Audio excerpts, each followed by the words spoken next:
Hi everyone, hope you're doing well from wherever you're watching this channel, depending on your time zone. Now, as of late, Rigathi Gachagua is speaking a different language from what we knew about him. Remember that day when he took over the oath of office, Uhuru Kenyatta was sitting just next to him, and then Gachagua quickly jumped to Uhuru Kenyatta with all manner of statement. Uhuru was just silent.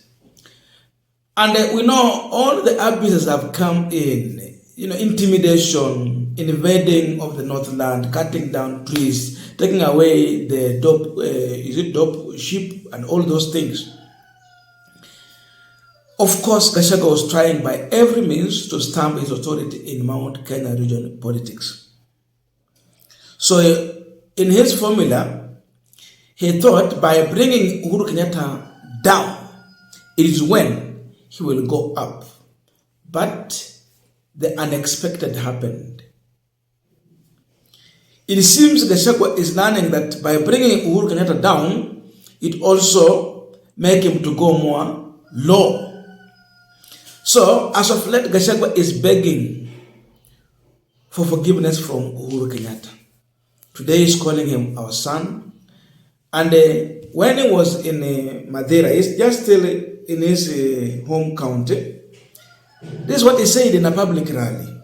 Uhuru Kenyatta is our son. It was in Kikuyu, but now translated in English. Uhuru Kenyatta is our son. We should come so that we unite. The elections are now over. Let's unite and love each other as one family. If we fail to unite, love each other, and agree, we shall find ourselves in difficult situation. If we fail to unite together, love and agree, we'll find ourselves in difficult situation. That is Gachagua. Then yesterday on Jeff Konainga Live, Jeff asked a question. Is Gachagua under siege? That was the question. And here is the response from the panel. He is desperate. Why? Well, from the day he was sworn in as deputy president, he appeared to be on a mission to be declared the leader of the mountain. And he did everything and anything possible to be declared that. And it has been very elusive to him. And as things were going wrong, he appeared to be desperate. The meeting that was held the other day in Limuru was a really jolting thing. And the reason the meeting took place was because something is not right in the country. Forget about the people who supposedly organized it. Something is not right in the country. Jeff Koinange proceeded to put a question also on Professor Kagwanja. Why the animosity so soon? There is animosity between Ruto and Gachagua. And the professor was clear. Gachagua has overlived his usefulness. He was needed at a certain time to do certain things. And he accepted to be used. So the mission is over. Gachagua is no longer needed. The entire work he was supposed to do was to bring down Uhuru Kenyatta, bring division in Mount Kenya, and let Jubilee Party scattered. Make sure UDA is winning here and there are some good seats. All those happens. It is time for reconciliation. And who was the leader of Azimio la Umoja? Raila Odinga was the flag bearer. It is time to reconcile. William Ruto is learning that for him to govern, he will need to reconcile. Therefore, the foot soldiers must go. The warriors must be scattered. The warriors must be done away with. Therefore, William Ruto, in his own wisdom, is doing away with Rigathi Gachagua. And that is what is creating animosity. How soon? 2027 is so far? Because the purpose for which he was appointed is over. Yeah, because you've done your rounds. We needed to knock off Uhuru Kenyatta. He was the man to do the job. He knocked him down. Very few seats in Mount Kenya region for Jubilee. Jubilee is now a horror party because it used to have 170 plus seats. Today it has no more than 28, and all those 28 are split through the middle. So to all intents and purposes, he did a clean job of finishing Uhuru Kenyatta. And now, what is his purpose? It's the time of peace. So you bring peacemakers.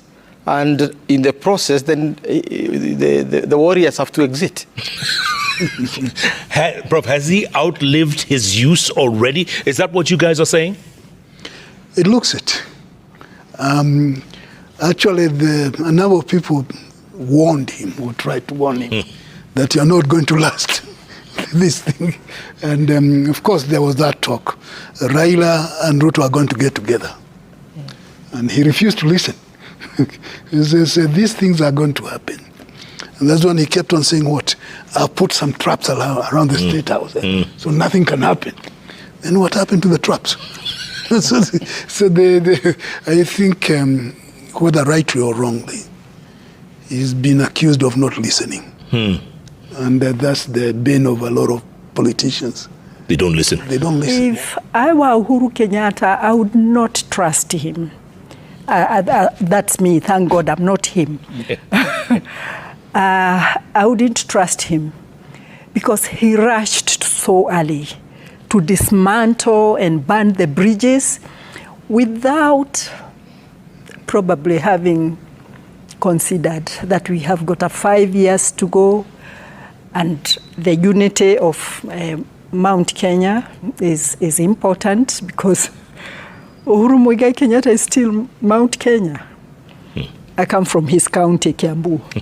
And therefore, he has miscalculated. He's not the kind of a person, as far as I'm concerned, who you invite in a public, from a public market. I think it is disrespectful. Forgive my language. If he meant to look for Uhuru Kenyatta, there are other diplomatic avenues. Extend to people who probably would reach out at him and sit behind the curtains and let the two of them, or probably Uhuru, brings him out and say, we've talked and we are friends, and but inviting him from the streets, I doubt. Professor Kagwanja, do you agree? Yeah, I think there is something called political maturity. And it comes from experience. If you are not experienced, you are not experienced. It doesn't matter how many times you call a donkey a horse, it will always be a donkey. Because that's what it is. Experience is the in thing. And I think what we're trying to say is the Deputy President needed some time to quietly grow into the position he has. Because as you know, he was a one-term MP. He has never held a position in the national space from the PS upwards, which is the essence of government. Right. No mayor like her or governor. So he has talent, but it needed to be paired up with experience. And that meant fighting very little, talking to people more, moving to people's houses to have a cup of tea and understand how Kenyans work. But now, when you move straight into the streets and now start saying, I'm the kingpin of Mount Kenya, and our region is made of people like me and others who have egos. So we want to choose. We don't want somebody to be chosen for us. And there is always that resistance. So from that perspective, what we are saying is that some of the things that are happening should not be happening. And there is time to learn, and there is time to assert yourself. Yeah. I don't think this is the time to assert yourself. It is the time to learn. Now, as we conclude our panel discussion, just a quick request For those who are watching and you have not yet subscribed, please consider subscribing. To our returning subscribers, I must say thank you so much. And again, to all our viewers, please give this video a thumbs up. Thank you so much, and back to this discussion. It is time for peace. So, because it is time for peace, it is time to bring closer the peacemakers. There was other time when division and divisive politics was the order of the day. So Gachagua had a duty. Right now, the purpose which Gachagua was appointed for is over. And Ruto was very clever. He never went for people like Kithure Kindiki, who can quickly, unite Mount Kenya after election. Gachagua was a man without experience in politics, a one-time member of parliament, and a former DO. So he lacked experience on how to handle politics in such a bigger office which was bestowed upon him. So he has ended ruining everything for him until it is becoming very hard for him to survive. He cannibalized himself. So it is time to tell Gachagua to go. The purpose is now irrelevant. You don't need people who will bring division. Right now, you need peacemakers. Mambo ya African Union Commission Chair inakuja. Raila Odinga ako hapa. Remember when Gachagua was talking about putting traps all over in State House? Did he send something? Of course, yes. For him, he can only survive in divisive politics. When people are united, Gachagua is finished politically. So Ruto wanted someone who will destroy Mount Kenya and bring division, so that it will be very easy for him to look elsewhere. Now, Gachagua did exactly what Ruto wanted. Even if Gachagua will reach out to Uhuru Kenyatta, it will be so much hard for Uhuru to really trust Gachagua because of what he's showing.